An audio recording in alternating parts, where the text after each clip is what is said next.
সুপ্রিয় শিক্ষার্থীবৃন্দ, তো আজকে আমি তোমাদেরকে আইসিটি বইয়ের দ্বিতীয় অধ্যায়ে সিনক্রোনাইজ ও অ্যাসিনক্রোনাইজ থেকে একটা ম্যাথমেটিক্যাল সমস্যা তোমাদের দেখাবো।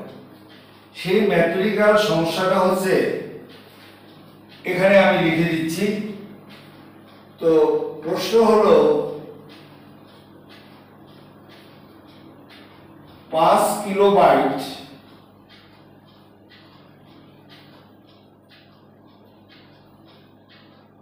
ডেটা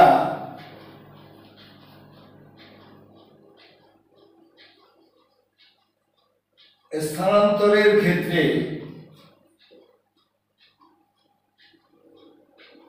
অ্যাসিনক্রোনাইজ পদ্ধতিতে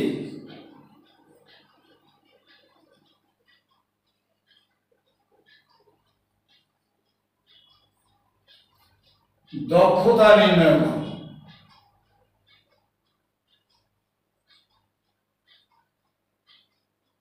এ হলো আমাদের প্রশ্ন। তো দক্ষতা নির্ণয়ের জন্য আমাদের বলা হয়েছে অ্যাসিনক্রোনাইজ পদ্ধতি। তো অ্যাসিনক্রোনাইজ পদ্ধতিতে আমরা দক্ষতা বলতে মূলত কি বুঝি? দক্ষতা বলতে বুঝি যে ইংরেজিতে এই দক্ষতাকে ইফিসিয়েন্সি বলে। তো এই দক্ষতা মূলত কাকে বলে? সেটা হলো আমাদের একটা ট্রান্সমিশনে আমরা প্রকৃতপক্ষে কতটি ডেটা স্থানান্তর করতে যাচ্ছি এবং এখানে কতগুলো মোট ডেটা ব্যবহার করা হচ্ছে।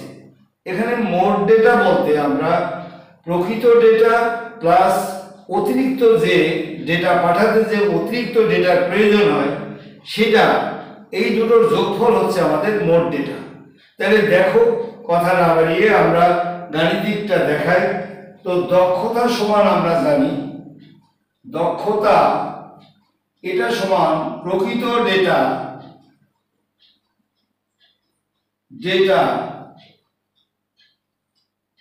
মোট ডেটা,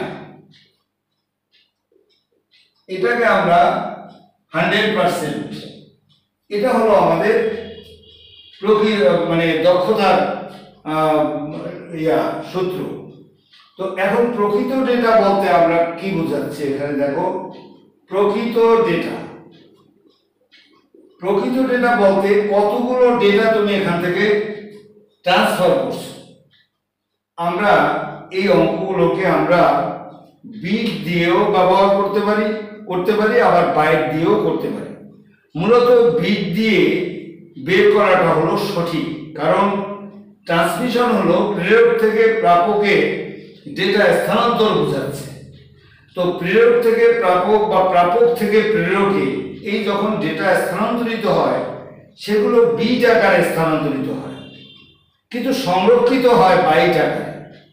তো আমরা এখানে এই অঙ্কের সমস্যাটা সমাধান করার জন্য আমরা বাইট দিয়ে করতে পারি, তাইলে আমাদের একটু সমস্যা কম হয়। দেখো, তাইলে আমাদের হলো 5 কিলোবাইট দিলাম, এই ইংরেজিতে লিখলাম। তাহলে 5 কিলোবাইটকে, কিলোটাকে আমরা 5 × 1000 বাইট করে ফেললাম। 5 × 1000 বাইট, দ্যাট মিন্স 5000 বাইট আমাদের হলো প্রকৃত ডেটা। এবারে আমরা বের করব মোট ডেটা। মোট ডেটা হলো ডেটা সমান হলো প্রকৃত ডেটা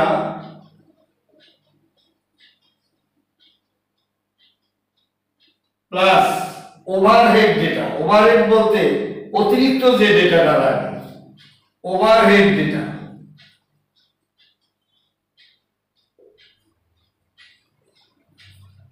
তো এখন দেখো, এই ওভারহেড ডেটাটা আমরা বের করব। তো আমাদের অ্যাসিনক্রোনাইজ পদ্ধতিতে আমরা বলেছিলাম যে আমাদের একটা ক্যারেক্টারের মধ্যে থাকে 8টা বিট।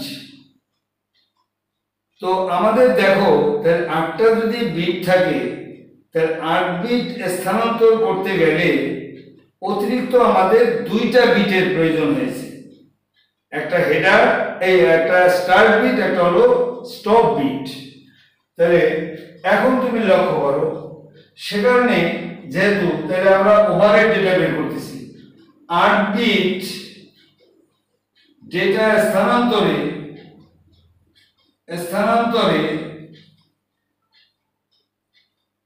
ওভারহেড ডেটা হলো কয় বিট? একটা স্টার্ট বিট, আর ওখানে বলেছি এক বা দুইটা স্টপ বিট। তো আমরা সর্বোচ্চটাই ধরে নেব, 1 যোগ 2 ইকুয়াল টু হলো 3 বিট। 8 বিট ডেটা স্থানান্তর করতে গেলে ওভারহেড ডেটা লাগতেছে আমাদের 3 বিট, 1 বিটে লাগতেছে 3/8।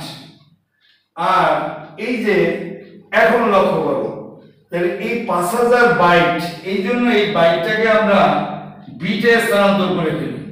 এই 5000 কে 8 দিয়ে গুণ দিলে এত বিট হয়ে যাবে, তাহলে 1 বাইট সমান 8 বিট। তাহলে আমরা এখন এই 5000 ইনটু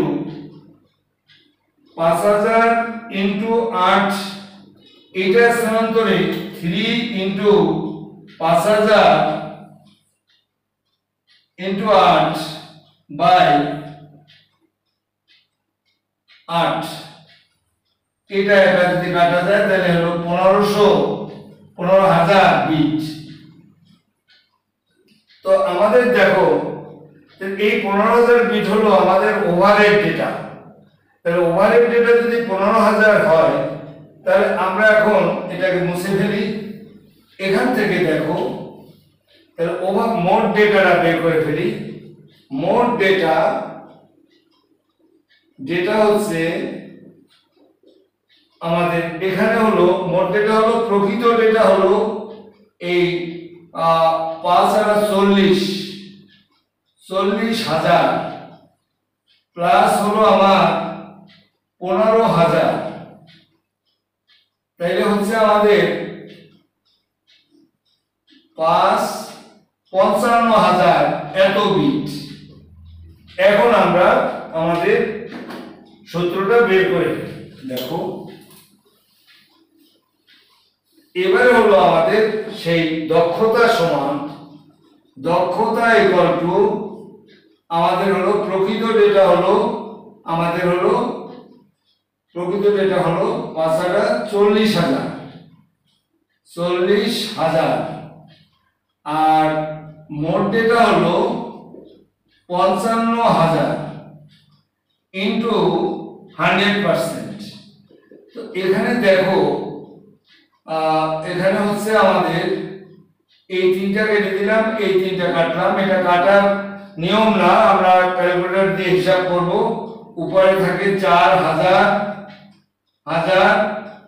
আর হলো এখানে 4,000 থাকে না, 4,000 থাকে, নিচে থাকে 55। এটাকে আমরা তো আমাদের দেখো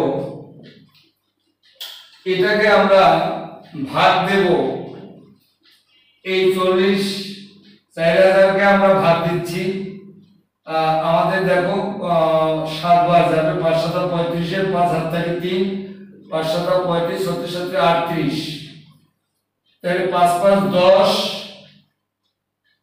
9 10, এবার 0 আনলাম, তো